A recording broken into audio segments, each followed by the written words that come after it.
It's Brian Preston, the money guy. All right, Hutch has a question.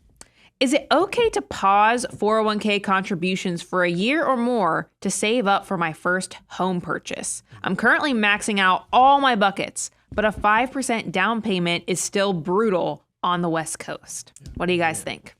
Yeah, so Hutch, I love that you've been listening to the show because obviously you know when it comes to first-time home purchasers, we give you a little bit of leeway. Well, we don't say that you have to save 20%. You don't have to get that down payment.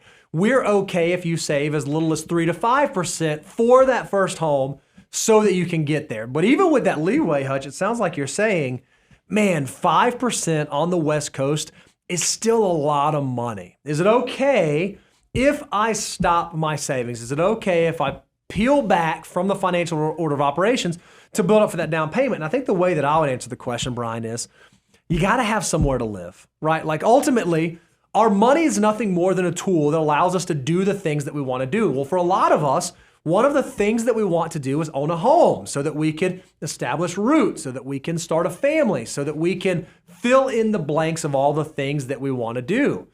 Well, one of the problems for young people is if you stop saving in your 401k, that's a costly decision, meaning you don't have dollars going into your army of dollar bills, and you're going to lose out on all that compounding that could happen to those dollars. So that $1 that could turn into 88 for a 20-year-old by the time they get to 65 won't be happening.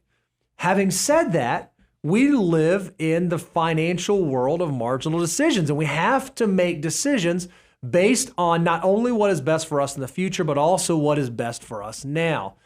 So if you need to get into a home, and if you need to establish that first home, and you need to take some time off of saving to do that, I think that's okay, but I think you have to do it like you have to be so scared of it. You have to realize, all right, what this means is maybe I'm going to do some of there are other commentators out there that talk about, the eating beans and rice and not going out to eat and all those kinds of things.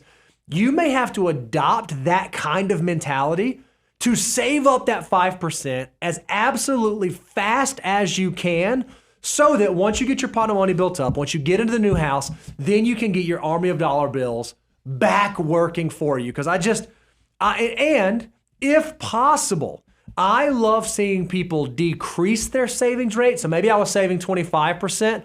Maybe I'm going to drop to 15, but I'm still going to have dollars working for me. I like that a lot better than I'm just going to stop saving altogether and only build up cash. Because man, what if next year turns out to be another really good saving year because there's volatility or whatever else that might be going on? I wrote down a few notes, and I don't mind because I always like to share that we eat our own cooking, and the fact that I would be a hypocrite if I didn't share with you guys that when I started my first company in 2002, there was about a 2.5 to 3 year period where my savings didn't reflect everything because I couldn't afford to do it. Yep. I mean, because I was trying to grow the company and build it. So it's when I get dilemmas like this, because housing is all, as Bo said, is a very important thing. That's why we have not had to adapt our rules. The financial order of operations has always been an all-weather, all-terrain vehicle and helping you reach these goals. That's why we built in, because we eat our own cooking, the 3 to 5% on your first house. So that's the just kind of foundation I'd lay out. But I do want to put you on notice about a few things that I think are important. These are the 3 things I wrote down. That step number 2, get your employer's free money. It's too important to pass up. I hate to say it. I know that you just think about cold turkeying, shut down all the retirement plan contributions so you can really turbocharge that down payment. But that free money, that 50% to 100% guaranteed rate of return is so powerful. Don't do it. I want you to respect that step number 2 of the financial order of operations. Get that free money from your employer if that's an opportunity. I'm just echoing this. I wrote down right as he was saying it because I was like, dadgummit, he stole it. Make yourself as small as possible. I'm always amazed when people will tell me they don't have enough money to do something. I'm like, well, let's talk about this. Do you have roommates? I mean, how are you paying for your current housing situation? Yeah, it stinks, but in your 20s you can put up with anything. So let's take advantage of that, because that's the thing. When I find out that you're living alone, and you've got this, you're trying to do this, I'm like, well, you haven't squeezed enough yet. You got to make yourself as small as possible, because how bad do you really want this? So because realize you can either make more money or you can spend less money when Yep. you're trying to save extra money. So if you're making all you can, the only other lever you have to pull is make yourself as small as possible on how much your economic footprint is on what you're spending. So that's the second point I made. So I lean into what Bo shared with you. When you're hungry to make something happen, you've got to make those hard decisions now. It's that whole Jerry Rice quote. I'm going to screw it up. Is you're going to do the hard stuff or the stuff nobody wants to do, so you can do the things that ever I'm screwing that quote up all over the place. Daniel, yell it out to me. Do you have that Jerry Rice quote? Here, you keep talking. I'll find Jerry. Yeah, find me that Jerry Rice quote, because that goes with the second point I was making.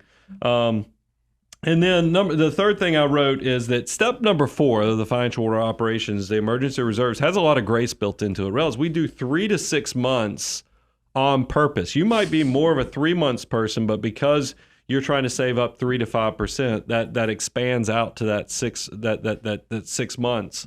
Take advantage of that. We build a lot of grace in step 4. So really, bringing it back consolidated. Don't miss out on the employer money. That step 2 is too important. Make sure you're making the sacrifice in all aspects so you can really get into this difficult decision of getting a house out on the West Coast.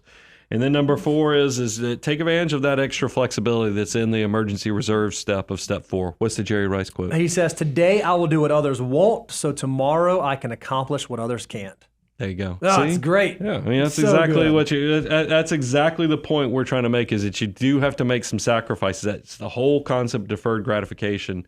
Do it now so you can have the awesomeness later.